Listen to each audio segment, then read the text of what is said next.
Les amis, c'est Gigi, on se retrouve pour une nouvelle vidéo. Pour tous ceux qui ont envie de découvrir de nouveaux jeux mais qui n'ont pas forcément envie de payer ou qui n'ont pas forcément d'argent, eh bien je vous ai fait un petit top 10 des jeux de tir FPS ou TPS free to play. Je précise tout de même que c'est mon classement, c'est mon avis, vous avez tout à fait le droit de ne pas être d'accord avec moi. D'ailleurs, si vous connaissez d'autres shooters gratuits, n'hésitez pas à les mettre en commentaire. Pour moi, l'important, c'est de faire découvrir des jeux que les gens ne connaissent pas forcément et qu'ils soient 10e ou premier, peu importe. Bref, trêve de papotage, on commence tout de suite le classement.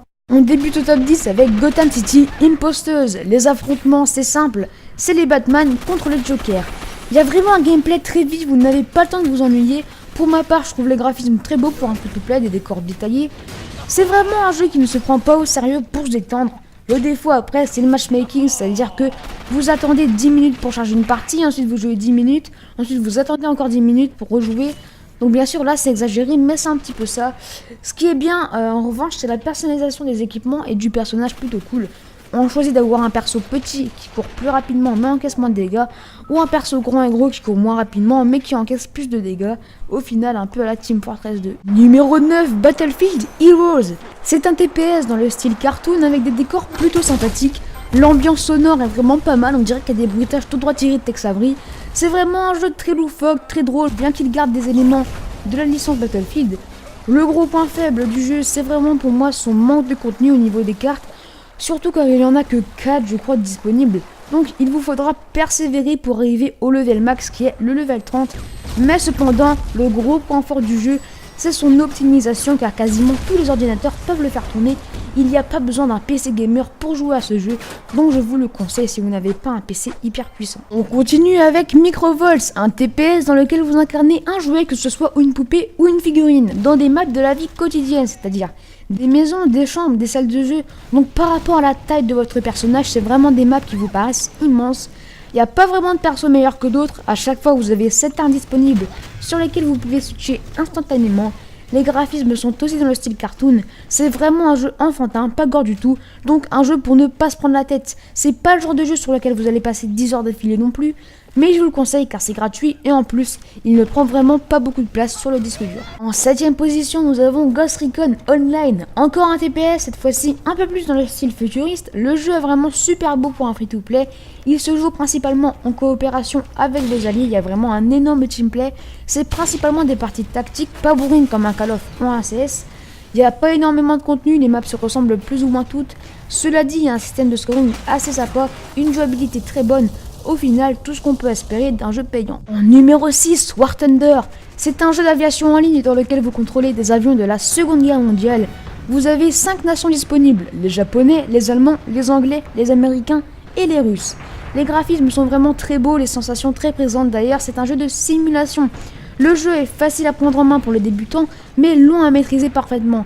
En clair, si vous êtes un passionné d'aviation, ou si tout simplement vous cherchez à découvrir d'autres genres de jeux de tir, il est pour vous. Un mélange entre du Battlefield, du Halo et du COD, ça donne Blacklight Retribution, un jeu futuriste avec un gameplay tactique, notamment grâce aux lunettes qui nous permettent de voir les ennemis à travers les murs, ce qui est un élément de gameplay très intéressant car forcément ça empêche aux campeurs de rester dans leur coin et ça donne du coup un gameplay très dynamique. La personnalisation des persos est faible, mais la personnalisation des armes est très bonne. Il y a des équipements que l'on peut acheter avec de l'argent réel, mais on peut aussi les débloquer en jouant longtemps au jeu sans dépenser un seul sou. En 4ème position, nous avons Loadout, qui est un jeu très récent qui a fait beaucoup parler de lui ces derniers temps. C'est encore un jeu cartoon, il fait penser à Team Fortress 2 d'ailleurs par certains aspects. C'est un jeu qui mise vraiment tout sur la personnalisation, c'est quasiment vous qui vous créez votre arme et votre personnage customisable. Le jeu est vraiment hyper déjanté avec beaucoup de petites émotes bien sympas. Par exemple, quand vous mourrez, des fois votre personnage fait des fucks, plein de trucs du genre, et il y a aussi un très grand démembrage, vous pouvez vous retrouver décapité avec plus que les yeux, ou avec un bras en moins. C'est un jeu que je vous conseille absolument, si vous aimez Team Fortress 2, vous adorerez Loadout. On entame le podium avec Trap the Scene, un FPS qui brille par son gameplay extrêmement original, un gameplay qu'on ne retrouve nulle part ailleurs, car vous allez passer la plupart de votre temps à voler et à skier. En effet, vous disposez d'un jetpack qui vous permet de planer pendant une durée limitée et de ski qui vous permettent donc de skier et de prendre de la vitesse. Plus vous allez vite, mieux c'est pour vous. Surtout en capture de drapeau où vous allez devoir ramener le drapeau ennemi à votre base le plus rapidement possible. Vous allez donc assister à de magnifiques combats aériens avec beaucoup de classe à votre disposition.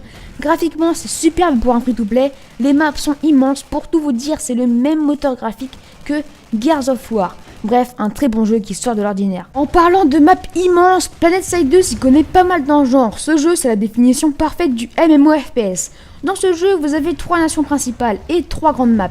Mais quand je dis grande map, c'est vraiment immense, ça se compte en plusieurs kilomètres carrés. C'est carrément des planètes. Le but c'est simple, vous défendez votre nation et vous tuez les membres des 2 autres. Et tout ça donne lieu à des batailles de plusieurs centaines de personnes. C'est vraiment un combat infini qui ne s'arrête jamais.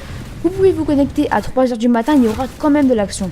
Les graphismes sont magnifiques, PlanetSide 2, c'est quasiment une révolution pour les jeux de guerre en ligne, et en plus c'est free-to-play, que demander de mieux. En première position, le must-have du free-to-play, c'est bien sûr Team Fortress 2 que je pense vous connaissez presque tous. Toujours dans le genre cartoon, des graphismes vraiment très sympas et une très grande fluidité. Les parties c'est simple, c'est les bleus contre les rouges.